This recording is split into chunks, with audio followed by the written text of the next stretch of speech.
Hi everyone, welcome to Shyam institute. So మనం ఈరోజు FIFA world cup 2022కు సంబంధించి ఒక ఈవెంట్ జరగడం జరిగిందండి. సో ఈ యొక్క ఈవెంట్ అనేది ప్రపంచాన్ని ఒక ఊపిన సంగతి మీ అందరికీ తెలిసిందే.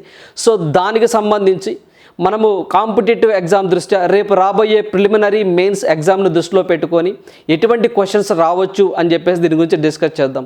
ఓవరాల్గా ఈ మ్యాచ్లో ఎవరు విన్ అయ్యారు, ఎన్ని గోల్స్ జరిగినాయి, ఇన్ని తదితర విషయాల గురించి మనం ఈ యొక్క వీడియోలో డిస్కస్ చేద్దాం. దానితో పాటుగా మనకి ప్రీవియస్ ఎగ్జామ్లో ఈ యొక్క ఫిఫా వరల్డ్ కప్ మీద ఎటువంటి క్వశ్చన్స్ అడిగారో కూడా ఆ లాస్ట్లో మనం ఆ క్వశ్చన్స్ ఏమి ఇచ్చారు అని చెప్పేసి డిస్కస్ చేద్దాం. దాంతోపాటుగా రేపు రాబోయే ప్రిలిమినరీ ఎగ్జామ్స్లో కానివ్వండి, మెయిన్స్ ఎగ్జామ్లో కానివ్వండి, మన ఏపీ పోలీసుకు సంబంధించి ఆ యొక్క ఎగ్జామ్ పేపర్లో ఏ విధంగా బిట్స్ రావచ్చో కూడా అలాంటి బిట్స్ కూడా కొన్నిటి మనం ఈ యొక్క వీడియోలో డిస్కస్ చేసుకుందాం. సో ఫస్ట్ వన్ వచ్చేసరికి మనము అసలు ఫిఫా ఈ యొక్క అసోసియేషన్ అనేది ఎప్పుడు ఏర్పాటు చేయడం జరిగింది, అసలు ఈ ఫిఫా వరల్డ్ కప్ అనేది ఎప్పటి నుంచి ప్రారంభించడం జరిగింది, సో అక్కడి నుంచి మనం బేస్ చేసుకొని ఫుట్బాల్లో ఎటువంటి క్రీడలు ఉంటాయి, ఎటువంటి కప్స్ ఉంటాయి, అదేవిధంగా ఈ యొక్క ఫిఫాలో ఎటువంటి టర్మినాలజీని వాడతారు, అదేవిధంగా 2018లో ఏం జరిగింది, అదేవిధంగా 2022లో ఏం జరిగింది అని చెప్పేసి మనం ఒక ఆర్డర్లో చూద్దాము. సో ఫస్ట్ వన్ వచ్చేసరికి ఇక్కడ మనం ఫిఫా అని చెప్పేసి చెప్తున్నామండి. సో మనం షార్ట్ ఫామ్లో ఫిఫా అంటాం. సో ఫుల్ ఫామ్లో మనం చెప్పినట్లయితే federation international D football association అని చెప్పేసి అంటామండి. సో ఏమంటాము, federation international D football association అని చెప్పేసి అంటాము. షార్ట్ ఫామ్లో మనం ఫిఫా అని చెప్పేసి అంటామండి. సో దీన్ని ఎప్పుడు ఇన్సెప్షన్ చేశారు, ఫౌండ్ చేశారు అంటే 1904లో ఫామ్ చేశారండి. ప్యారిస్, ఫ్రాన్స్లో దీన్ని ఫామ్ చేశారు. So FIFA present head quarter ఎక్కడ ఉంది అంటే మనము జూరిక్, స్విట్జర్లాండ్లో ఉందని చెప్పేసి గుర్తుంచుకోవాలి. అదేవిధంగా ఈ యొక్క ఫిఫా ప్రెసిడెంట్ ఒక వ్యక్తి ఉన్నారు. Exam point of very very important అండి. సో ఈయన కంట్రీ కూడా very very important. So president వచ్చేసి ఆయన పేరు వచ్చేసరికి జియానీ ఇన్ఫాంటినో అని చెప్పేసి ఉన్నారండి. సో ఇతనే మనము Giani Infantino, he belongs to Switzerland అని చెప్పేసి చెప్పొచ్చు అండి. మనకి స్విట్జర్లాండ్ కంట్రీకి సంబంధించిన వ్యక్తి అని చెప్పచ్చు.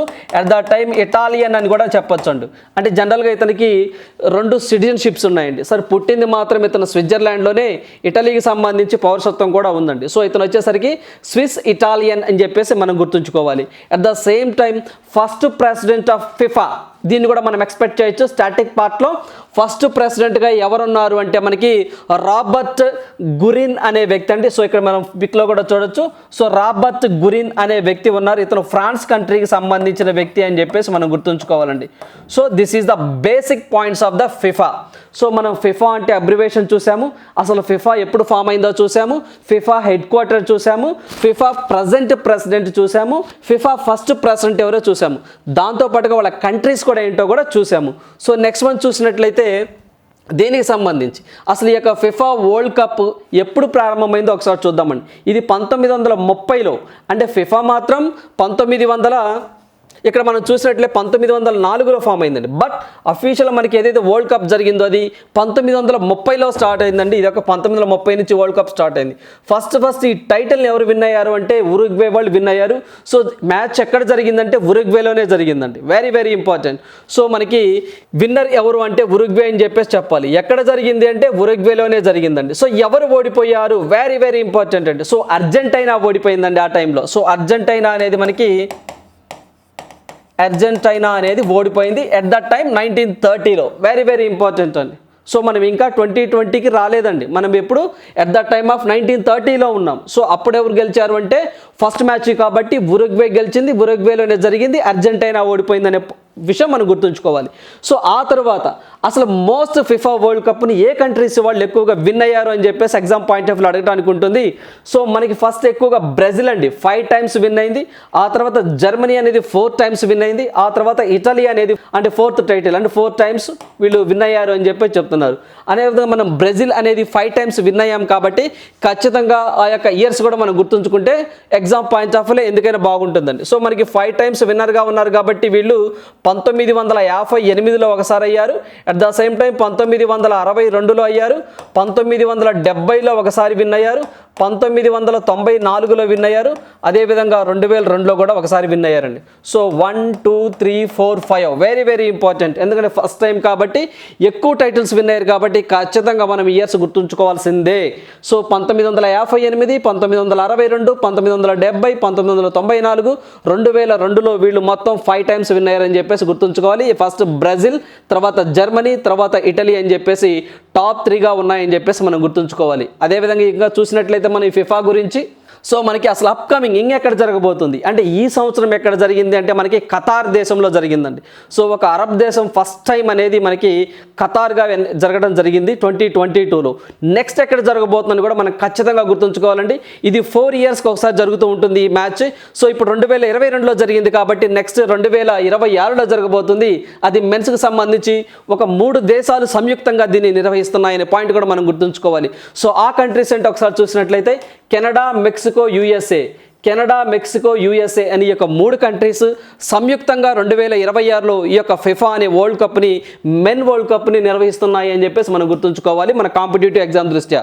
అదేవిధంగా ఉమెన్కి సంబంధించి మనకి 2023లో ఎందుకైనా మంచి ఇది కూడా ఒకసారి గుర్తుంచుకోండి ఉమెన్కి కాబట్టి అడిషనల్ పాయింట్ కూడా మనం ఎందుకైనా గుర్తుంచుకోవాలి. ఈ యొక్క ఫిఫా ఉమెన్ వరల్డ్ కప్ 2023 ఎక్కడ జరగబోతుందంటే మనకి ఆస్ట్రేలియా అండ్ న్యూజిలాండ్ సంయుక్తంగా నిర్వహించబోతుంది అనే పాయింట్ మనం గుర్తుంచుకోవాలి. సో ఎగ్జామ్ పాయింట్ ఆఫ్ దిస్లో ఒక ఈవెంట్ ఫ్యూచర్లో ఎక్కడ జరగబోతుందని కూడా మనం అడగడానికి ఎక్కువ ఛాన్స్ ఉంటుంది ఎగ్జామినర్. సో ఈ 2 కూడా మనం గుర్తుంచుకోవాలండి. సో 2026లో ఇంకొకసారి చెప్తున్నాను గుర్తుంచుకోండి, కెనడా, మెక్సికో, యుఎస్ఏ అని చెప్పేసి గుర్తుంచుకోవాలి. అదే ఉమెన్ అయితే మాత్రం నెక్స్ట్ ఇయర్ జరగబోతూ ఉంటుంది ఫిఫా, అది వచ్చేసరికి ఆస్ట్రేలియా, న్యూజిలాండ్ అని చెప్పేసి గుర్తుంచుకోవాలి.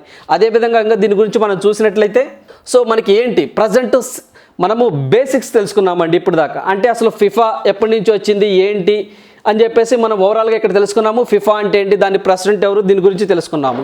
సో అదేవిధంగా ఇక్కడ మనం చూసినట్లయితే ఫస్ట్ వరల్డ్ కప్ ఎక్కడ జరిగిందో తెలుసుకున్నాము, దాంట్లో ఎవరు విన్ అయ్యారో తెలుసుకుందాము. నెక్స్ట్ ఫ్యూచర్లో ఎక్కడ జరగబోతుందో కూడా తెలుసుకున్నాము. సో ఇప్పుడు వచ్చేసరికి మనము 2018కి వద్దాము. సో 2018కి వద్దాము. సో ఈ 2018కి సంబంధించి ఓవర్ వ్యూ ఒకసారి చూసుకోవాలి, ఎందుకైనా మంచిది. సో ఎప్పుడైనా సరే which is not belongs to అని చెప్పేసి అంటాడు. ఈ ఫిఫాకు సంబంధించి ఈ క్రింది వాటిలో సరి అయిన అంశం ఏది అని అడుగుతాడు, లేదంటే సరి కాని అంశం ఏది అని అడుగుతాడండి. అలా అడిగినప్పుడు ఇలా స్టాటిక్ పార్ట్లోంచి ఒక బిట్టు తీసుకొచ్చి ఆ క్రింది వాటిలో ఒక బిట్టుగా ఎగ్జామినర్ మెర్జ్ చేస్తూ ఉంటాడండి. సో అంటే మనము కరెంట్ని, ప్రజెంట్, స్టాటిక్ని, వెరీ రీసెంట్ని మూడింటిని లింక్ చేసుకొని చదువుకుంటే మనకి ఎక్కువ మార్కులు వస్తాయి. లాస్ట్ టైం కూడా అలా ఎగ్జామ్లో అడిగి ఉన్నారండి. సో దానికి సంబంధించి మీకు ప్రీవియస్ పేపర్ కూడా విత్ ప్రూఫ్తో ఇక్కడ మీకు చూపించడం జరుగుతూ ఉంది. సో దాంట్లో భాగంగా మనం 2018 గురించి మాట్లాడుకుందాము. దీంట్లో భాగంగా మనకి హోస్ట్ కంట్రీ ఎవరు అంటే ఏ కంట్రీలో దీన్ని నిర్వహించారంటే రష్యాలో నిర్వహించారు. సో ఎవరు విన్ అయ్యారు అంటే France country. Very very important అండి. ప్రజెంట్ ఇప్పుడు ఫ్రాన్స్ అనేది ఓడిపోవడం జరిగింది. ఈ యొక్క ఫ్రాన్స్ కంట్రీయే మనకి అప్పట్లో మనకి ఛాంపియన్గా ఉంది అనే పాయింట్ గుర్తుంచుకోవాలి. సెకండ్ టైటిల్ అండి అది ఫస్ట్ అసలు ఈ ఫ్రాన్స్ కంట్రీ ఎప్పుడు విన్ అయిందో చూస్తే మనకి 1998లో ఒకసారి విన్ అయింది, మళ్ళీ 2018లో విన్ అయిందండి. సో ఇది సెకండ్ టైం. సో ఈ 2020లో కానీ వీళ్ళు కానీ గెలిచినట్లయితే సో వరుసగా వాళ్ళు 3 సార్లు హ్యాట్రిక్ అయినట్టు ఉంటుంది. సో 18లో ప్లస్ 2022లో ఏది బట్ ఆశలన్నీ నిరాశలు అయిపోయినాయండి ఫ్రాన్స్ వాళ్ళకి. సో అదేవిధంగా రన్నరప్గా ఎవరున్నారు అంటే వాళ్ళు క్రొయేషియా మీద గెలిచారని చెప్పేసి గుర్తుంచుకోవాలి. దాని మస్కట్ ఒకటి ఉంటుందండి. సో దీని యొక్క మస్కట్ దీనికి 2022కి సంబంధించిన మస్కట్ కాదండి, 2018కి సంబంధించిన మస్కట్ ఇది. ఇప్పుడు మనం 2018లో ఉన్నాం. సో దీని మస్కట్ చూసినట్లయితే జాబీ వాకా అని చెప్పేసి ఒకటి ఉందండి మస్కట్.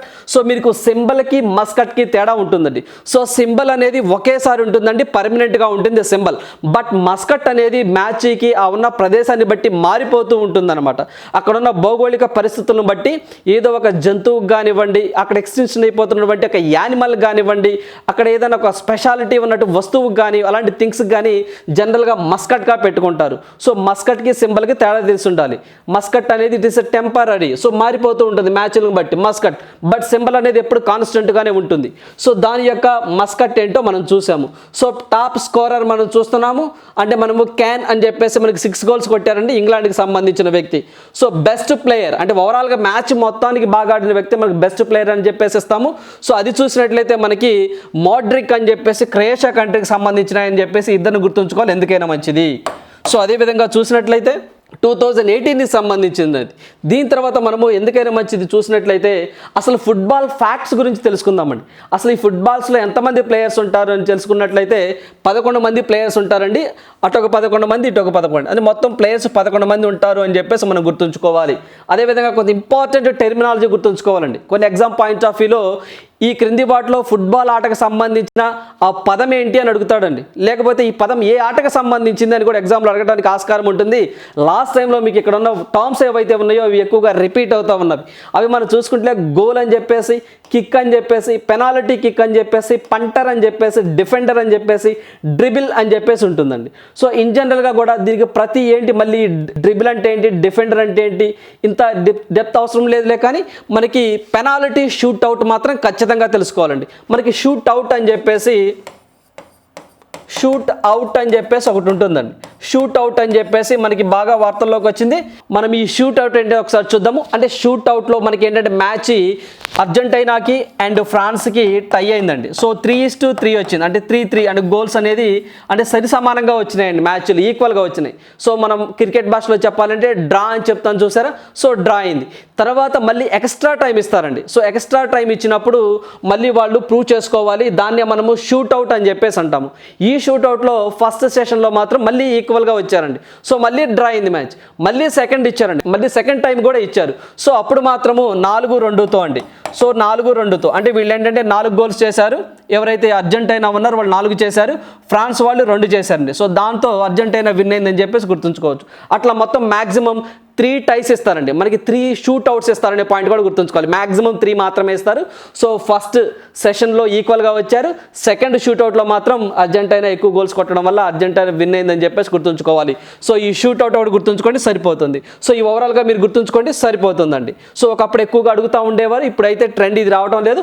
సో ఎందుకైనా మంచిదని చెప్పేసి ఈ క్వశ్చన్ ఫ్రేమ్ చేయడం జరిగింది మన షామ్ ఇన్స్టిట్యూట్ తరపు నుంచి. సో అదేవిధంగా నెక్స్ట్ చూసినట్లయితే మనము దీనికి సంబంధించి ఏదైతే దీనికి సంబంధించి ఉంటుందో సో ఇంపార్టెంట్ ఫుట్బాల్ ట్రోఫీస్ ఏమైనా ఉన్నాయో ఒకసారి చూద్దామండి. అసలు ట్రోఫీస్ ఫుట్బాల్లో ఇంకేమన్నాయి, ఫిఫా కాకుండా ఇంకేమున్నాయి చూద్దాము. సో ఇది చూసినట్లయితే డ్యురాండ్ కప్ అని చెప్పేసి ఉంటుంది, అదేవిధంగా మెర్జైకా కప్ అని చెప్పేసి ఉంటుంది, రోవర్ కప్ అని చెప్పేసి ఉంటుంది, అలాగే Santosh trophy very very important అండి. ఈ సంతోష్ ట్రోఫీ అని చెప్పేసి అని అడుగుతూ ఉంటాడండి. సో ఇక్కడ మీరు చూసినట్లయితే ఏదైతే మనకి ఈ యొక్క ఇంపార్టెంట్ టెర్మినాలజీ కానివ్వండి అండ్ ఇంపార్టెంట్ ఫుట్బాల్స్ కానివ్వండి లాస్ట్ టైం ఎక్కువగా అడుగుతూ ఉండేవారండి. యాక్చువల్గా 2015-17 ఆ టైంలో ఎక్కువగా అడుగుతూ ఉన్నారు. బట్ ఈ టైంలో మాత్రం ఇప్పుడు 5G క్వశ్చన్స్ రాబోతున్నాయి కాబట్టి కొంచెం నెగ్లిజెన్స్ చేస్తూ ఉన్నాడు. ఈ టైం నుంచి ఈ యొక్క పాయింట్ ఆఫ్ నుంచి మనకి క్వశ్చన్ రావడం అనేది చాలా తక్కువగా ఉంది. బట్ ఎందుకైనా మంచిదని చెప్పేసి మనం ఖచ్చితంగా కవర్ చేయాలి కాబట్టి ఈ యొక్క టెర్మినాలజీస్ అండ్ ఈ యొక్క ఫుట్బాల్ ట్రోఫీస్ ఏవైతే ఉన్నాయో ఇవి కూడా మనము ఒక గ్లాన్స్ వేస్తే సరిపోతుంది. సో అదేవిధంగా నెక్స్ట్ మనం చూసినట్లయితే ఈ ఫుట్బాల్కి సంబంధించి ఇప్పుడు మనము ప్రజెంట్ సినారియోలోకి వచ్చేద్దామండి. సో మనకి ఇప్పుడు ప్రజెంట్ సినారియోలోకి వచ్చేద్దాం. 2022 ఫిఫా వరల్డ్ కప్ గురించి వచ్చేద్దాం. సో ఈ యొక్క వరల్డ్ కప్ అనేది ఎక్కడ జరిగిందంటే ఖతార్లో జరిగిందండి. ఫస్ట్ ఒక అరబ్ కంట్రీ అనేది ఫస్ట్ ఈవెంట్ జరగడం జరిగింది, ఖతార్లో జరిగిందనే పాయింట్ మనం గుర్తుంచుకోవాలి. అట్ ద సేమ్ ఎవరు గెలిచారు అంటే మనకు అర్జెంటీనా అని చెప్పేసి, ఎవరు ఓడిపోయారు అంటే మనము ఫ్రాన్స్ అని చెప్పేసి డిస్కస్ చేసుకోవాలి. అదేవిధంగా దీని గురించి చూసినట్లయితే ఇది ఎన్నో ఎడిషన్ అని చెప్పేసి ఎగ్జామ్లో కూడా అడుగుతాడు. This is the 22nd edition. So 22వ ఎడిషన్ అని చెప్పేసి గుర్తుంచుకోవాలి. లాస్ట్ ఫైనల్ మ్యాచ్ ఏ స్టేడియంలో జరిగిందని కూడా ఎగ్జామ్లో అడగడానికి బాగుంటుంది. ఇది మనం లాస్ట్ స్టేడియంలో జరిగి లుసియాల్ అని స్టేడియం అని చెప్పేసి ఒకటి ఉంటుందండి. సో మనము లుసియాల్ స్టేడియం అని చెప్పేసి ఉంటుంది ఖతార్లో, అక్కడ జరిగిందండి. మొత్తం ఎన్ని టీమ్స్ పార్టిసిపేట్ చేసినాయి అంటే 62 టీమ్స్ పార్టిసిపేట్ చేసినాయి. ఎన్ని మ్యాచెస్ ఆడినాయి అంటే 64 మ్యాచెస్ అని చెప్పేసి మనం ఎగ్జామ్ పాయింట్ ఆఫ్ వ్యూలో గుర్తుంచుకోవాల్సింది. Very very important. మొత్తం ఎన్ని టీమ్స్ అంటే 32 అని చెప్పేసి గుర్తుంచుకోవాలి. అదేవిధంగా మొత్తం ఎన్ని మ్యాచెస్ అంటే మాత్రము మొత్తం మనకి 64 మ్యాచెస్ జరిగినాయి అని గుర్తుంచుకోవాలండి. అదేవిధంగా ఈ యొక్క సిల్లో సాంగ్ కూడా ఒకటి ఉంటుందండి. సో అఫీషియల్ సాంగ్ కూడా ఒకటి ఉంటుంది, హై హయా అనే ఒక సాంగ్ ఉంటుందండి. దీనికి సంబంధించి అఫీషియల్గా ఒక సాంగ్ ఉంటుంది. సో మనము హయ్యా అని చెప్పేసి ఒక సాంగ్ ఉంటుంది. మనం దీన్ని చెప్పాలంటే టుగెదర్ అని చెప్పేసి better together. So better together అని చెప్పేసి ఇంగ్లీష్లో అంటాం. దీనికి అఫీషియల్గా ఒక సాంగ్ ఉంటుంది, హయ్యా అని చెప్పేసి అంటామండి. సో ఇది కూడా ఒకటి ఎగ్జామ్ పాయింట్ ఆఫ్ వ్యూలో మనం గుర్తుంచుకోవాలి. అదేవిధంగా ఈ యొక్క ఫిఫాకి సంబంధించి మనకి అఫీషియల్ లాంగ్వేజెస్ అండి. సో మనకి అఫీషియల్ లాంగ్వేజెస్ అని చెప్పేసి కొన్ని ఉంటాయండి. మనకి రీసెంట్గా ఈ 2022కి సంబంధించి ఒక 3 భాషల్ని అఫీషియల్ లాంగ్వేజెస్గా ఈ యొక్క ఫిఫా గుర్తించింది. అంటే ఈ యొక్క ఫిఫాకి సంబంధించి ఏమైనా డాక్యుమెంట్స్ ఉంటే ఖచ్చితంగా ఈ లాంగ్వేజెస్లో వాళ్ళు పబ్లిష్ చేస్తారనమాట. లైక్ మనకి ఇంటర్నెట్లో యాక్సెసిబిలిటీ ఉంటుంది ఈ యొక్క లాంగ్వేజెస్. సో ఆ లాంగ్వేజెస్ ఎంతో మొత్తం ఇక్కడ ఎన్ని ఉన్నాయో చూద్దాము. మొత్తం 7 లాంగ్వేజెస్ ఉంటాయని చెప్పేసి మనం గుర్తుంచుకోవాలి. వాటిల్లో అవి చూసినట్లయితే మన వరుస క్రమంలో ఫస్ట్ మనకి దీనికి సంబంధించి ఇంగ్లీష్ కానివ్వండి, అదేవిధంగా మనకి ఫ్రెంచ్ కానివ్వండి, ఫ్రెంచ్. సో ఫ్రెంచ్ తర్వాత జర్మన్ కానివ్వండి, జర్మన్ తర్వాత 4th వన్ వచ్చేసరికి స్పానిష్ కానివ్వండి. సో మనకి స్పానిష్ కానివ్వండి. సో ఇవనేది ఈ 4 మాత్రమే అంతకుముందు అఫీషియల్ లాంగ్వేజెస్గా ఉండేవి. సో ఈ సంవత్సరం అనేది మళ్ళీ 3 లాంగ్వేజెస్కి ఫిఫా వరల్డ్ యాక్సెస్ ఇవ్వడం జరిగిందండి. సో అవేంటో చూస్తే 5th వన్గా మనము అరబిక్ అని చెప్పేసి, సో అరబిక్ అని చెప్పేసి, 6th వన్ వచ్చేసరికి మనకి పోర్చుగీస్ అని చెప్పేసి, 7th వన్ వచ్చేసరికి రష్యన్ అండి. సో మనకి రష్యన్ అని చెప్పేసి ఇవ్వడం జరిగింది. మొత్తం ఈ యొక్క ఫిఫా అఫీషియల్ లాంగ్వేజెస్ ఎన్ని అని ఎగ్జామ్లో అడిగితే మనము 7 అని చెప్పేసి గుర్తుంచుకోవాలి. ఇంకొంచెం ఎగ్జామ్లో కష్టంగా అడగాలి అంటే ఈ సంవత్సరం 2022కి సంబంధించి మొత్తం ఎన్ని భాషల్ని అధికార భాషలుగా గుర్తించిందంటే 3 అని చెప్పేసి చెప్పాలండి. ఆ 3 ఏంటంటే అరబిక్, పోర్చుగీస్, రష్యన్ అని చెప్పేసి మనం గుర్తుంచుకోవాలి. So this is very important FIFA world cup. So మొత్తం సాంగ్ వచ్చేసి కూడా వెరీ ఇంపార్టెంట్. హయ్యా హయ్యా బెటర్ టుగెదర్ అని చెప్పేసి మనం చెప్తాము. సో మొత్తం మ్యాచెస్ 64 అని చెప్పేసి మనం చెప్పుకుంటాం. అదేవిధంగా మొత్తం ఎన్ని గోల్స్ చెప్పినాయని చెప్పేసి అంటే మొత్తం 172 గోల్స్ అండి. Very important. మొత్తం మ్యాచ్ మొత్తం మీద 172 గోల్స్ కూడా మొత్తం వీళ్ళు చేశారని చెప్పేసి మనం గుర్తుంచుకోవాలి. దీనికి సంబంధించి సో మనము అసలు ఈ ఫిఫా 2022 మనం ఇందాక డిస్కస్ చేసుకున్నట్టు అసలు హోస్ట్ కంట్రీ ఏ దేశం ఆతిథ్యం ఇచ్చిందంటే ఖతార్ అనేది ఫస్ట్ టైంగా చేయడం జరిగిందండి. సో విన్నర్గా అర్జెంటీనా అని చెప్పేసి చెప్పుకున్నాము. 3 times విన్నర్స్, వెరీ ఇంపార్టెంట్ అండి. 3 times విన్నర్ అని చెప్పేసి.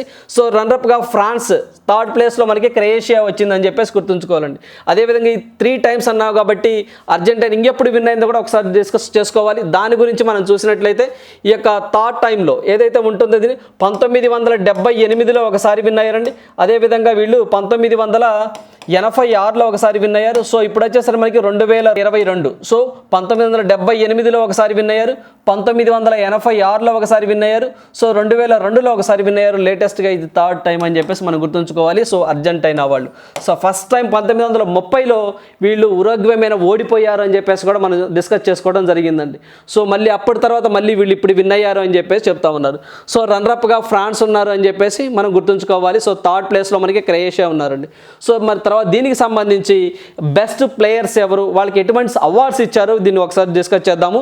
సో దీంట్లో భాగంగా మనం చూసినట్లయితే అసలు ఎవరెవరికి ఇచ్చారు, దీనికి సంబంధించి దీని మస్కట్ ఏంటి, సో దీని మస్కట్ ఏంటి, ఎవరెవరికి ఇచ్చారో ఒకసారి చూద్దాము. సో దీని మస్కట్ వచ్చేసరికి లాయిబ్ అని చెప్పేసి అంటామండి. సో లాయిబ్ అంటే అరబిక్ వర్డ్లో ఏ స్కిల్డ్ ప్లేయర్ అని చెప్పి చెప్పొచ్చు అండి. సో సూపర్ స్కిల్డ్ ప్లేయర్ అని చెప్పి చెప్పొచ్చు ఈ యొక్క Arabic word. This is a word అని కూడా అడుగుతాండి. ఇది ఏ పదం అంటే లాటిన్, అరబిక్ అని చెప్పేసి అట్లా అడుగుతూ ఉంటారు. So it is a Arabic word. లాయిబ్ అంటే మనము సూపర్ స్కిల్డ్ ప్లేయర్ అని చెప్పేసి చెప్పాలి. అదేవిధంగా ఇక్కడ మనం చూసినట్లయితే అఫీషియల్ బాల్ నేమ్స్ కొన్ని ఉంటాయండి. సో మనకి అఫీషియల్ బాల్ నేమ్స్ వచ్చేసరికి మనకి అల్ రిహల్ అని చెప్పేసి ఒకటి ఉంటుందండి. అంటే అఫీషియల్ బాల్ ఉంటుంది. సో ఏదైతే మనకి ఆ బాల్ ఫుట్బాల్ ఉంటుందో ఆ బాల్కి కూడా ఒక పేరు ఉంటుందండి. దాన్ని మ్యానుఫ్యాక్చర్ చేసిన వాళ్ళు అడిడాస్ కంపెనీ వాళ్ళు అండి. సో దానికి సంబంధించి అల్ రిహాల్ అని చెప్పేసి ఉంటుందండి. సో ఈ యొక్క అల్ రిహాల్ అంటే ఏంటో దీనికి ఒక మీనింగ్ కూడా ఉంటుందండి. ఈ యొక్క అల్ రిహాల్ అంటే జర్నీ అని చెప్పి చెప్పొచ్చు అండి. సో మనకి జర్నీ అని చెప్పి చెప్పొచ్చు అండి. ఇదే విధంగా మనకి ఫైనల్ మ్యాచ్లో ఈ యొక్క బాల్ని వాడారు. సో ఫైనల్ మ్యాచ్ కాకుండా మామూలుగా ఇంకో బాల్ కూడా వాడారండి. సో వచ్చేసరికి ఇది మనకు వచ్చేసరికి అల్ హిల్మ్ అని చెప్పేసి అంటామండి.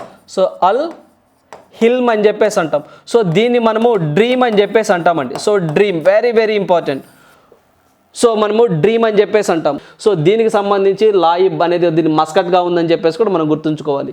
సో ఓవరాల్గా ఇక్కడ మనం చూసినట్లయితే మనకి ఫస్ట్ బెస్ట్ ప్లేయర్ అని చెప్పేసి, బెస్ట్ గ్లోవ్ అవార్డ్స్ అని చెప్పేసి, బెస్ట్ గోల్ కీపర్ అవార్డ్స్ అని చెప్పేసి ఇస్తూ ఉంటారు. అవి కూడా ఒకసారి చూద్దాం. సో దీనికి సంబంధించి మనకి లియోనియల్ మెస్సీ గారు ఉన్నారు, ఎవరైతే అర్జెంట్ కంట్రీకి సంబంధించిన వ్యక్తి. మీరు ఇక్కడ ఫోటోలో కూడా చూడొచ్చు. ఈ యొక్క మెస్సీ గురించి చూసినట్లయితే ఇతను మనకి గోల్డ్ బాల్ అవార్డ్ అని చెప్పేసి ఇచ్చారండి. సో గోల్డెన్ బాల్ అవార్డ్ అని చెప్పేసి బెస్ట్ ప్లేయర్ అంటే ఓవరాల్గా ఈ యొక్క టోర్నమెంట్ మొత్తంలో బాగా ఆడిన క్రీడాకారుడికి ఈ యొక్క గోల్డెన్ బాల్ అవార్డు అని చెప్పేసి ఇస్తారండి. సో దాన్నే మనము బెస్ట్ ప్లేయర్ అనే అవార్డు కూడా అంటామన్నమాట. సో దీనికి సంబంధించి మెస్సీ గారికి ఇచ్చారు అని చెప్పేసి గుర్తుంచుకోవాలి. అదేవిధంగా Messi become the first footballer to win the 2 golden balls, very very important అండి. 2 గోల్డెన్ బాల్స్ అవార్డ్ని ఇన్ ద వరల్డ్ కప్, ఒక వరల్డ్ కప్లో 2 ఏదైతే మనకి గోల్డెన్ బాల్స్ ఉంటాయో ఈ యొక్క దీన్ని తీసుకున్న వ్యక్తి కూడా మనం లియోనెల్ మెస్సీ అని చెప్పి చెప్పుకోవచ్చు అండి. వరల్డ్ కప్లో 2 వరల్డ్ కప్లో, అదేవిధంగా ఏదైనా వరల్డ్ కప్లో జరిగిన వాటిలో అంటే this is the first become the to win the 2 golden ball awards in world కప్లో. సో ఇక్కడ చూస్తే బెస్ట్ ప్లేయర్ అంటాం మనం. బెస్ట్ ప్లేయర్కి మనము గోల్డెన్ ఇస్తాము. అంటే ఓవరాల్గా మ్యాచ్ మొత్తం బాగా ఆడటం అనమాట. ఓవరాల్గా మనకి టోర్నీ మొత్తం బాగా ఆడిన వాళ్ళకి ఈ యొక్క అవార్డు ఇస్తారు. సో అదేవిధంగా ఇంకొన్ని అవార్డ్స్ మనం చూసినట్లయితే ఇక్కడ మనం చూసినట్లయితే గోల్డెన్ బూట్ అవార్డు అని చెప్పేసి ఇస్తారండి. అంటే మనం ఎక్కువగా ఎవరైతే గోల్స్ ఎక్కువగా చేస్తారో వాళ్ళకి మనకి గోల్డెన్ బూట్ అవార్డు అని ఇస్తారు. సో ఈ సంవత్సరం మాత్రం మనకి ఎంపాబే అని చెప్పేసి ఒక ఆయన ఉన్నారండి. సో అతనికి ఇవ్వడం జరిగింది. అవి ఒకసారి చూద్దాం అవి ఏంటో. సో దీనికి సంబంధించి మనకి మోస్ట్ గోల్స్ ఎవరు చేశారు అంటే ఎక్కువగా గోల్స్ చేసిన వ్యక్తులకి ఈ యొక్క మోస్ట్ గోల్స్ అని చెప్పేసి ఇస్తారండి. దీనికి మోస్ట్ గోల్స్ అని, దీనికి గోల్డెన్ బూట్ అని కూడా అంటారండి. సో మనకి గోల్డెన్ బూట్ అని కూడా అంటారు దీన్ని. సో దీనికి సంబంధించి మనము ఎంపాబే అని ఇతనికి ఇచ్చారండి. మనకి ఏదైతే కెలియన్ ఎంపాబే అని 8 గోల్స్ చేశాడు, ఫ్రాన్స్ కంట్రీకి సంబంధించిన వ్యక్తి. సో ఇతనికి ఇవ్వడం జరిగింది అని చెప్పి చెప్తా ఉన్నాము. అదేవిధంగా మనకి బెస్ట్ యంగ్ ప్లేయర్ అయితే మాత్రము ఫెర్నాండేజ్ అని చెప్పేసి అర్జెంటీనాకి సంబంధించిన వ్యక్తి. సో మన ఇక్కడ ఫోటోలో చూడండి, ఇతనికి ఇవ్వడం జరిగింది. సో బెస్ట్ గోల్ కీపర్ అండి, అంటే మనకి ఎవరైతే బాగా గోల్ కీపర్స్ ఉంటారో వాళ్ళకి మాత్రం అవార్డు ఇస్తారు. ఇతని వచ్చేసరికి మార్టినెజ్ అని చెప్పేసి, అంటే ద ఎల్మియానో మార్టినెజ్ అని చెప్పేసి మనకి అర్జెంటీనా కంట్రీకి సంబంధించిన వ్యక్తి అని చెప్పేసి ఇతనికి ఇవ్వడం జరిగింది. సో మనం బాగా గుర్తుంచుకోవాలి. సో బెస్ట్ గోల్ కీపర్ అని చెప్పేసి అంటాము. సో ఇది బెస్ట్ గోల్ కీపర్కి మాత్రమే ఇస్తారండి ఎక్కువగా. సో బెస్ట్ యంగ్ ప్లేయర్ అని చెప్పేసి ఎక్కువగా గోల్స్ చేసిన వాళ్ళకి గోల్డెన్ బూట్ అవార్డు అని, మోస్ట్ గోల్ చేసిన వాళ్ళకి ఇస్తారని పై గుర్తుంచుకోవాలి. అదే బెస్ట్ ప్లేయర్ అయితే ఓవరాల్ మొత్తము గోల్డెన్ బాల్ అవార్డు అని చెప్పేసి చెప్పుకున్నాము, మెస్సీ గారికి ఇచ్చారు. ఈ 4 ఎగ్జామ్ పాయింట్ ఆఫ్ వ్యూలో వెరీ వెరీ ఇంపార్టెంట్ అండి. ప్రీవియస్ ఎగ్జామ్లో అడిగున్నారు మ్యాచ్ ద ఫాలోయింగ్ అని చెప్పేసి. సో దీనికి సంబంధించి ఇంకేమైనా ఉన్నాయో చూద్దామండి. దీనికి సంబంధించి మనం మెస్సీ గారి గురించి చెప్పుకున్నాము, వీళ్ళ గురించి డిస్కస్ చేసాము, ఈ యొక్క 2022కి సంబంధించి డిస్కస్ చేసాము. అదేవిధంగా వీళ్ళకి సంబంధించి ఏదైతే మనకి ఈ యొక్క అసలు ఫిఫా 2022కి సంబంధించి అసలు ఈ మ్యాచ్లో అఫీషియల్ స్పాన్సర్డ్గా ఏ యొక్క కంపెనీస్ పార్టిసిపేట్ చేసినాయి, వెరీ వెరీ ఇంపార్టెంట్. ఇది కూడా exam point of view. So official పార్ట్నర్గా, అఫీషియల్ స్పాన్సర్స్గా ఎవరున్నారంటే ఫిఫా వరల్డ్ కప్లో నవంబర్ 20 నుంచి డిసెంబర్ 18 వరకు జరిగిందండి. సో దాదాపుగా 1 మంత్ జరిగింది. దీంట్లో మనకి ఖతార్ ఎనర్జీ అని చెప్పేసి ఇది అఫీషియల్ స్పాన్సర్గా ఉంది. అదేవిధంగా crypto.com అని చెప్పేసి ఒకటి ఉంటుందండి, దీనికి సంబంధించి ఇది ఒకటి అఫీషియల్గా ఉంది. బైజూస్ అని మీ అందరికీ ఐడియా ఉంటుంది, వీళ్ళు కూడా వన్ ఆఫ్ ద పార్ట్నర్స్గా ఉన్నారు, అఫీషియల్ పార్ట్నర్స్గా ఉన్నారని చెప్పేసి గుర్తుంచుకోవాలి. సో మన క్రికెట్ పాయింట్ ఆఫ్ వ్యూలో చూసుకుంటే మొన్నటిదాకా మనకి మాస్టర్ కార్డ్ అంటే సో మొన్నటిదాకా పేటీఎం వాళ్ళు అఫీషియల్ స్పాన్సర్గా ఉన్నారండి. సో ఇప్పుడు పేటీఎం ప్లేస్లో మాస్టర్ కార్డ్ వాళ్ళు వచ్చారు అనే పాయింట్ మనం గుర్తుంచుకోవాలి. అది క్రికెట్లో అండి. ఎక్కడ వచ్చేసరికి అఫీషియల్ స్పాన్సర్స్గా ఉన్నారంటే Qatar energy, crypto.com and Byju's అని చెప్పేసి మనం ఎగ్జామ్ పాయింట్ ఆఫ్ వ్యూలో గుర్తుంచుకోవాలి. అట్ ద సేమ్ టైం ఈ యొక్క క్యాష్ ప్రైజ్ ఎంత ఉంటుంది విన్నర్స్కి, రన్నర్స్కి, థర్డ్ ప్లేయర్స్కి అని ఒకసారి మనం డిస్కస్ చేసినట్లయితే దీని క్యాష్ ప్రైజ్ కూడా మన ఎగ్జామ్ పాయింట్ ఆఫ్ వ్యూలో ఖచ్చితంగా చదువుకోవాల్సిన అంశం అండి. సో ఎప్పుడైతే విన్నర్ ఉంటారో, సో ఎవరైతే విన్నర్ ఉన్నారో ఈ విన్నర్కి సంబంధించి దగ్గరగా 344 కోట్ల రూపాయలు వస్తాయండి. సో 344 కోట్లు అనేవి అర్జెంటీనాకి వెళ్ళిపోతాయని చెప్పేసి గుర్తుంచుకోవాలి. సో అర్జెంటీనా గెలిచింది కాబట్టి. సో రన్నర్గా ఎవరైతే ఫ్రాన్స్ ఉన్నారో వాళ్ళకి దగ్గరగా 245 కోట్ల రూపాయలు వెళ్ళిపోతాయండి జనరల్గా. అదేవిధంగా థర్డ్ ప్లేస్లో ఏదైతే ఉందో మనకి క్రొయేషియా అని చెప్పేసి దానికి సంబంధించి 221 కోట్ల రూపాయలు అండి. 221 కోట్ల రూపాయలు ప్రైజ్ మనీగా వెళ్తుంది. సో రన్నర్గా ఉన్నటువంటి ఫ్రాన్స్కి 245 కోట్ల రూపాయలు వెళ్తుంది. అదే విన్నర్కి 344 కోట్ల రూపాయలు ప్రైజ్ మనీగా ఉండడం జరుగుతుంది అనే పాయింట్ కూడా మనం గుర్తుంచుకోవాలి. సో అదేవిధంగా చూసినట్లయితే ఇంకా ఎగ్జామ్ పాయింట్ ఆఫ్ వ్యూలో మనము ఈ టెర్మినాలజీ గుర్తు చేసుకున్నాం. సో ఈ యొక్క కప్స్ కూడా గుర్తు చేసుకున్నాం. దీనికి సంబంధించి ఓవరాల్గా వెరీ వెరీ ఇంపార్టెంట్ అండి. దీనికి సంబంధించి ఏదైతే మనకి ఫిఫాకి సంబంధించి ఉంటుందో ఈ ఫిఫాకి సంబంధించి ఈ యొక్క ఎన్నో ఎడిషన్ అని చెప్పేసి బాగా గుర్తుంచుకోవాలి. సాంగ్ గుర్తుంచుకున్న official languages very very important, ఇవి కూడా గుర్తుంచుకోవాలి. సో ఇవన్నీ జరిగినాయండి. దీనికి సంబంధించి ప్రీవియస్ ఎగ్జామ్లో ఏ క్వశ్చన్స్ అడిగారో ఒకసారి చూద్దాము. ప్రీవియస్ క్వశ్చన్లో ఒక్కసారి ఏ అడిగింది అడిగారో చూద్దాము. ఖచ్చితంగా మనము ప్రీవియస్ పేపర్ని బేస్ చేసుకొని మన ప్రిపరేషన్ ఉండాలండి ఎప్పుడైనా సరే. అంటే ప్రీవియస్ పేపర్ని బేస్ చేసుకొని మన ప్రిపరేషన్ ఉండాలి. ఇంకొకసారి చెప్తున్నాను. సో ఇదొక దీన్ని దృష్టిలో పెట్టుకొని మనం చూసినట్లయితే మనకి ఇదంతా ప్రాక్టికల్ ఓరియంటెడ్గా ఉంటుందండి. సో మనం ఏదైతే ప్రామిస్ చేస్తామో మన శ్యామ్ ఇన్స్టిట్యూట్ తరపు నుంచి దాన్నే మనం ఫుల్ఫిల్ చేయడానికి ప్రయత్నం చేస్తాం కూడా. అది చరిత్ర చెప్తున్న నిజం. సో ఇక్కడ మనం చూసినట్లయితే ప్రీవియస్ క్వశ్చన్స్ అని ఒకసారి మనం చూసినట్లయితే ఏమున్నాయి ఒకసారి చూద్దామండి. సో ఇది మనకి సంబంధించి ఏపీఎస్ఐ 2018లో అడిగిన బిట్ అండి. సో ఇక్కడ మీరు స్క్రీన్ మీద చూస్తున్నారు. ఏపీఎస్ఐ 2018కి సంబంధించిన క్వశ్చన్ ఇది, ఒరిజినల్ క్వశ్చన్ ఇది. ఫిఫా ప్రపంచ కప్ 2018కి సంబంధించి ఈ క్రింది క్రీడాకారులను వారు పొందిన అవార్డులను జతపరచుము అని చెప్పేసి అన్నారండి. సో ఇందాక మనం దీని గురించి డిస్కస్ చేసాం. మొత్తం ఈ 4 బాగా మీరు గుర్తుంచుకోవాలని చెప్పాము. సేమ్ యాజ్ టీజ్గా బిట్టు పడిందండి. రేపు కూడా ఇలాంటి బిట్టే మనం ఎక్స్పెక్ట్ చేయొచ్చు. ఇది జస్ట్ దీని ప్లేస్లో 2018 అని ఉంది, జస్ట్ ఇది పోయి 2022 అని ఉంటుందండి. అంతే సింపుల్. సో మనకి 2022 ఉంటుంది.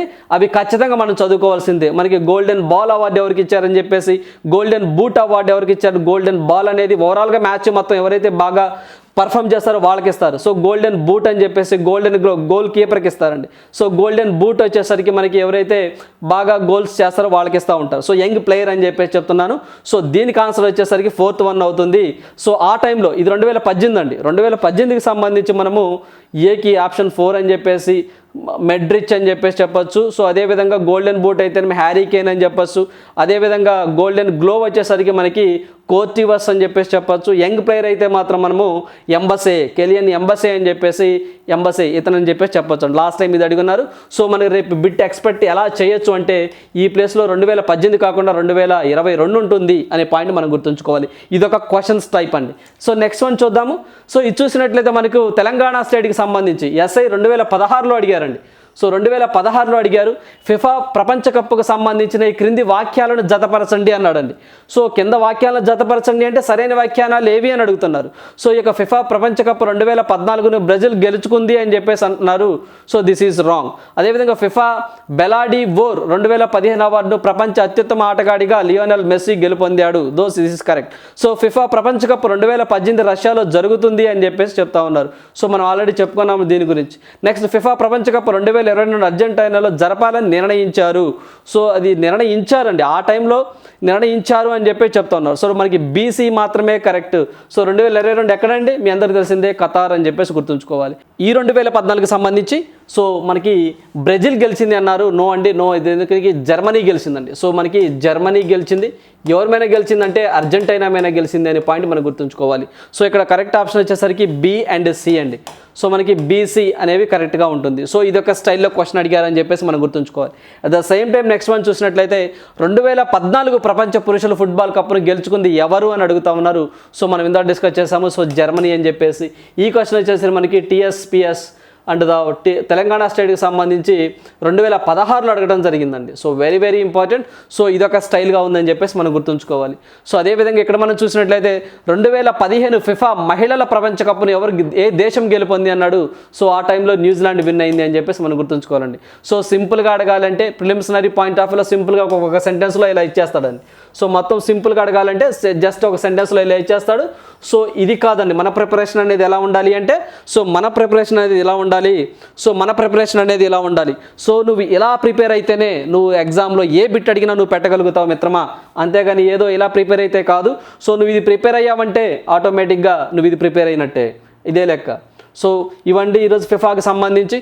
దీనికి సంబంధించి ఈ ఫిఫాకి సంబంధించి నెక్స్ట్ మనల్ని ఏదైతే మనకి ఏపీకి సంబంధించి ప్రిలిమినరీ ఎగ్జామ్లో కానివ్వండి, మెయిన్స్ ఎగ్జామ్లో కానీ ఎటువంటి క్వశ్చన్స్ ఎక్స్పెక్ట్ చేయొచ్చు అని చెప్పేసి కొన్ని బిట్స్ ఉన్నాయి. వాటి గురించి కూడా మనం ఇప్పుడు డిస్కస్ చేద్దాము. So let's begin. సో ఈ యొక్క ఫిఫా 2022కి సంబంధించి ఈ యొక్క ట్రోఫీని ఎవరు ఆవిష్కరించారు, ఎవరు అన్వెల్ చేశారని కూడా ఎగ్జామ్ పాయింట్ ఆఫ్ వ్యూలో అడుగుతూ ఉంటారు. సో అది కూడా మనము దీపికా పదుకొనే అని చెప్పేసి ఒక ఆమె ఉన్నారు. దాంట్లో పాటు స్పెయిన్కి సంబంధించి ఒక ఫుట్బాల్కి సంబంధించిన క్రీడాకారుడు కూడా ఒక సెలబ్రిటీ పాల్గొన్నారు. సో వాళ్ళు వచ్చేసరికి మనకి దీపికా పదుకొనే అండ్ దీపికా పదుకొనే అని చెప్పేసి ఒక ఆమె ఉన్నారు. దాంతోపాటుగా మనకి ఈకర్ కాసిలస్ అని చెప్పేసి ఒక ఆయన ఉన్నారండి. మనకి కాసిలస్ అని చెప్పేసి ఒక ఆయన ఉన్నారు. సో ఇతను అండి. సో మీ ఇకర్ కాసిలస్ అని చెప్పేసి ఇతను స్పెయిన్కి సంబంధించినటువంటి ఒక football player. So Deepika Padukone మీ అందరికీ తెలిసిందే, మన ఇండియన్ ఒక సినిమా యాక్టరు. సో వీళ్ళు ఈ ఇద్దరు కలిసి మనకి ఒక ట్రోఫీని ఆవిష్కరించారు అని చెప్పేసి కూడా మనం ఎగ్జామ్ పాయింట్ ఆఫ్ వ్యూలో గుర్తుంచుకోవాలి. ఈ యొక్క ఫిఫా 2020కి సంబంధించి మనకి రాబోయే ఎగ్జామ్లో ఎటువంటి క్వశ్చన్స్ రావచ్చో ఎక్స్పెక్టెడ్ క్వశ్చన్స్ కొన్ని చూద్దాము. ఖచ్చితంగా దీని నుంచి మనం ఖచ్చితంగా ఎక్స్పెక్టెడ్ కాదండి, గన్ షాట్గా దిగే బిట్స్ అని చెప్పేసి కూడా మనం చెప్పడంలో ఎటువంటి అతిశయోక్తి లేదు. సో ఒకసారి చూద్దాం ఏంటో. సో మనకి ఈ క్రింది వానిలో సరైన వాక్యం ఏది అన్నాడండి. సో ఫిఫా ప్రపంచ కప్ ఫుట్బాల్ 2022 ఖతార్లో జరిగింది. ఎస్, ఖతార్లో జరిగింది. This is correct. So Arab లేదా ముస్లిం దేశాలలో ప్రపంచ కప్ ఫుట్బాల్ నిర్వహించడం ఇది రెండవసారి అని చెప్తున్నారు. So this is wrong, this is the first time నిర్వహిస్తున్నారు అని చెప్పేసి గుర్తుంచుకోవాలి. సో అదేవిధంగా ఆసియా ఖండంలో ప్రపంచ కప్ ఫుట్బాల్ నిర్వహించడం ఇదే తొలిసారి అంటున్నారండి. So this is the also wrong. ఇది ఆల్రెడీ మనకి జపాన్ ఒకటి. సో మనమేమో జపాన్, సౌత్ కొరియా, మనకి సౌత్ కొరియా అని చెప్పేసి మనకి 2002లో అండి. సో మనకి జపాన్ అండ్ సౌత్ కొరియా ఉంటుంది. సో మనకి 2002లో మనకి ఫస్ట్ ఈ ఆసియా ఖండంలో నిర్వహించారని చెప్పేసి గుర్తుంచుకోవాలి. సో అనేది మనకి B wrong, C wrong. So first one A was the correct answer. సో దీనికి వచ్చేసరికి 2 అవుతుంది అని గుర్తుంచుకోవాలండి. సో ఇంకొకసారి చూద్దాము. సో ఫిఫా ఫుట్బాల్ కప్ 2022 ఖతార్లో జరిగింది, కరెక్ట్. సో ఇది ఒక అరబ్ దేశంలో నిర్వహించడం ఇది రెండోసారి అంటున్నారు. So this is the first time, this is the wrong. So ఆసియా ఖండంలో అయితే మాత్రం ఇది నిర్వహించడం తొలిసారి అంటున్నారు. సో ఆసియా ఖండంలో already Japan and South Korea సంయుక్తంగా మనకి 2002లో ఆల్రెడీ నిర్వహించారు. So this is also wrong. So మనకి A is the correct answer అని చెప్పేసి గుర్తుంచుకోవాలి. సో నెక్స్ట్ వన్ చూద్దాము. ఫిఫా ప్రపంచ కప్ ఫుట్బాల్ 2022 గురించి సరి అయిన వాక్యం ఏది అన్నారండి. సో ఇందులో మొత్తం 5 ఖండాల నుంచి 32 దేశాలు పాల్గొన్నాయి. ఎస్, మనం చెప్పుకున్నాం ఆల్రెడీ. మొత్తం 64 మ్యాచ్లు ఆడారని కూడా తెలుసుకున్నాం. సో మొత్తం 72 గోల్స్ కూడా నమోదయ్యాయని చెప్పేసి కూడా గుర్తుంచుకున్నాం. 22కి సంబంధించిన నినాదం ఒకటి ఉంటుంది, ఏ న్యూ వరల్డ్, ఒక కొత్త ప్రపంచం అనేది దీని యొక్క నినాదంగా ఉందన్నారు. This is also correct. So మనం అన్నీ కరెక్టేనండి, ABCD అన్నీ కరెక్టే అని చెప్పేసి మనం ఆప్షన్గా పెట్టుకోవాలి. సో నెక్స్ట్ వన్ చూద్దాము. సో నెక్స్ట్ వన్ చూసినట్లయితే ఫిఫా ప్రపంచ కప్ ఫుట్బాల్ 2022 గురించి సరి కాని అంశం ఏది అని అడిగారండి. విచ్ ఈజ్ నాట్ కరెక్ట్ అని చెప్పేసి అని అడిగారు. అదేంటో మనం చూసినట్లయితే ఈ ప్రపంచ కప్లో అత్యధిక గోల్స్ చేసింది కెలిస్ ఎంపెబే అని చెప్పేసి అన్నారు. This is correct. సో అతను ఫ్రాన్స్ కంట్రీకి సంబంధించిన వ్యక్తి అని చెప్పేసి మనం చెప్పచ్చు. ఈ ప్రపంచ కప్ 5 నగరాలలో 8 వేదికల్లో జరిగిందన్నారు. So this is also correct. So 2026 ప్రపంచ కప్ నెక్స్ట్ మనకు అమెరికాలో కానివ్వండి, కెనడా, మెక్సికోలో జరగబోతున్నాము. మనం లాస్ట్లో కూడా దీని గురించి డిస్కస్ చేసుకున్నాము. ప్రతి 4 years ఒకసారి జరుగుతుందని చెప్పేసి దిస్ ఈజ్ ఆల్సో కరెక్ట్. అదేవిధంగా మనకి ఉమెన్కి సంబంధించి 2023లో మనకి ఆస్ట్రేలియా, న్యూజిలాండ్లో జరుపుతున్నామని చెప్పేసి కూడా మనం డిస్కస్ చేసాం. So this is also correct. 2026లో ప్రపంచ కప్లో 32 జట్లు పాల్గొంటున్నాయి అన్నారు. This is wrong. 32 జట్లు కాదు, 48 జట్లు అనేవి దీంట్లో పాల్గొంటున్నాయి అని చెప్పేసి మనం గుర్తుంచుకోవాలండి. That is very very important. 48 అని చెప్పేసి మనం గుర్తుంచుకోవాలి.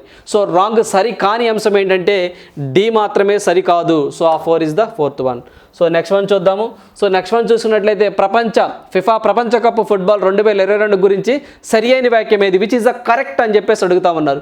సో ఈ ప్రపంచ కప్ మస్కట్ అనేది లాయిబ్ అన్నాము. Yes, this is also correct. So ఈ లాయిబ్ అంటే అర్థము జర్నీ అంటున్నారు. సో లాయిబ్ అంటే జర్నీ కాదు.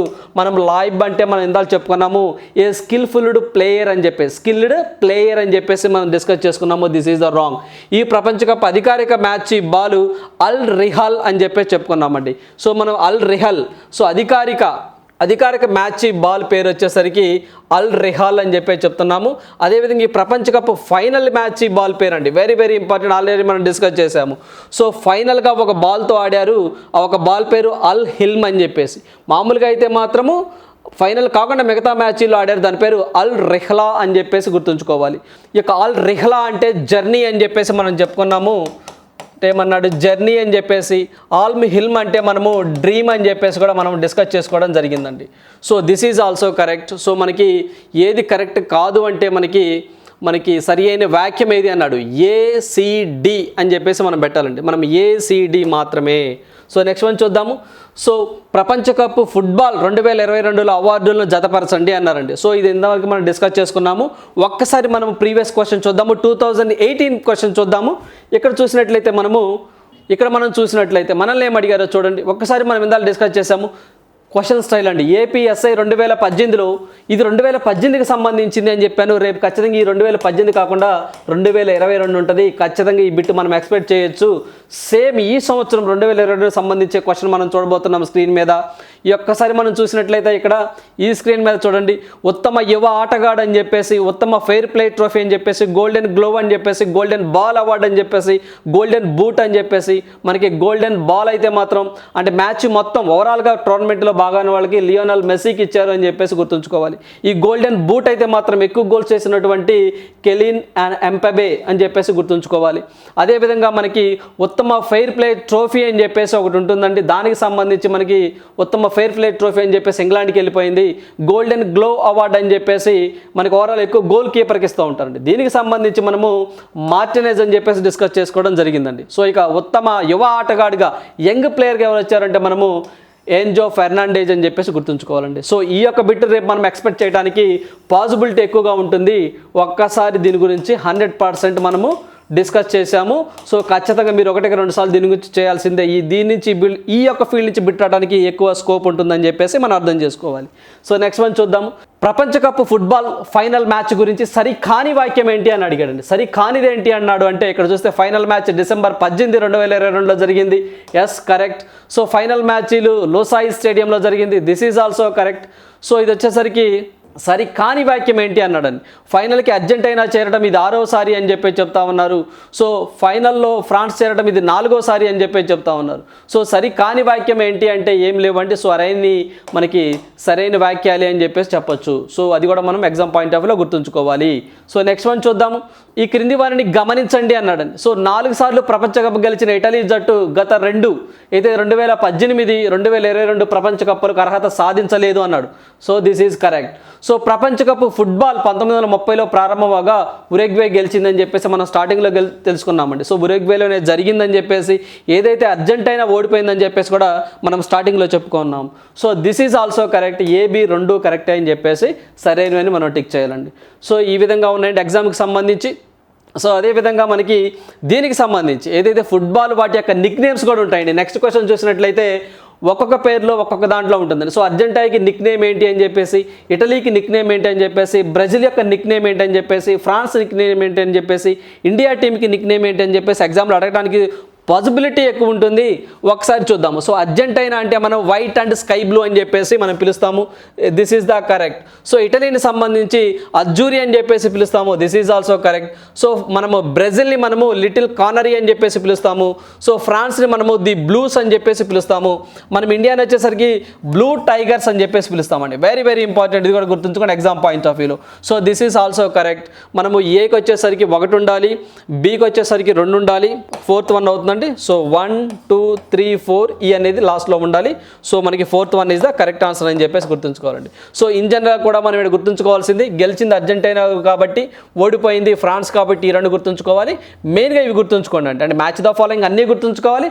బట్ ఇంకొంచెం స్ట్రెస్గా అయితే మాత్రం అర్జెంటీనా గెలిచింది కాబట్టి వైట్ అండ్ స్కై బ్లూ అని చెప్పేసి నిక్ నేమ్గా ఆ టీంని పిలుస్తాము. అదేవిధంగా మనకి ఫ్రాన్స్ని ది బ్లూస్ అని చెప్పేసి నిక్ నేమ్గా పిలుస్తాము. సో మన ఇండియా ఉంది కాబట్టి ఖచ్చితంగా మనం కనీసం అది క్వార్టర్ ఫైనల్ కూడా జారలేని పరిస్థితి మన ఇండియా. సో దీన్ని మనము బ్లూ టైగర్స్ అని చెప్పేసి పిలుస్తాము. ఈ బిట్స్ ఖచ్చితంగా మనం 8 బిట్స్ చెప్పాము. ఈ 8 బిట్స్లో రేపు ఖచ్చితంగా 1 or 2 బిట్స్ రావడానికి 100% ఛాన్స్ ఉంటుందండి. 99% కాదు, 100% ఛాన్స్ ఉంటుంది ఈ ఒక్కసారి మీరు చూసినట్లయితే. సో మనకి ఫుట్బాల్ యొక్క నిక్ నేమ్స్ అవేంటి ఇంకొకసారి చూద్దాము. ఇంకొకసారి ఎక్స్పెక్టెడ్ క్వశ్చన్స్ కాదు, రియల్ బిట్స్ అని చెప్పేసి మనం ఫీల్ అవ్వాలి. సో సరికాని వాక్యం ఏంటి అని చెప్పేసి అన్నాడు. దీనికి సంబంధించి సరికాని వాక్యం ఏంటి 2022కి సంబంధించి, దానికి సంబంధించి సరికాని వాక్యం ఏది అని చెప్పేసి అడిగాడు. దీనికి సంబంధించి సరైన వ్యాఖ్య ఏది ఏంటి చెప్పేసి అన్నాడు, విచ్ ఇస్ కరెక్ట్. సో దీన్ని మ్యాచ్ ద ఫాలోయింగ్ అన్నాడు. ఫస్ట్ ప్రియారిటీ దీనికి ఎక్కువగా స్కోప్ ఉంటుంది రావడానికి. 2018లో దీని గురించి అడిగి ఉన్నారు. సో అదేవిధంగా ఇక్కడ చూసినట్లయితే సరికాని వాక్యమే అడిగాడు. సో దీనికి సంబంధించి గమనించండి అన్నాడు. అంటే దీనికి which is the statement based question అని చెప్పేసి అంటాము. సో ఇది చూసినట్లయితే మనకి వాటి యొక్క నిక్ నేమ్స్ ఏమిటి అన్నాడు. మీకు ఎక్కడ దొరకమండి, ఒక మన శ్యామ్ ఇన్స్టిట్యూట్లో చెప్పు. So this is very very important questions our exam, upcoming exam అని చెప్పేసి మనం గుర్తుంచుకోవాలి. సో ఇదండి దీనికి సంబంధించినటువంటి ఈ యొక్క ఫిఫాకి సంబంధించినటువంటి ఏదైతే 2022కి సంబంధించి ఉంటుందో దీనికి సంబంధించి అండ్ పాస్ట్లో ఏం జరిగింది, ఇంకొంచెం రీసెంట్లో ఏం జరిగింది, వెరీ రీసెంట్లో ఏం జరిగింది, ఫ్యూచర్లో ఏం జరగబోతుందని చెప్పేసి మొత్తం మీకు ఈ యొక్క వీడియో రూపంలో ఇవ్వడం జరిగింది. So thank you, all the best.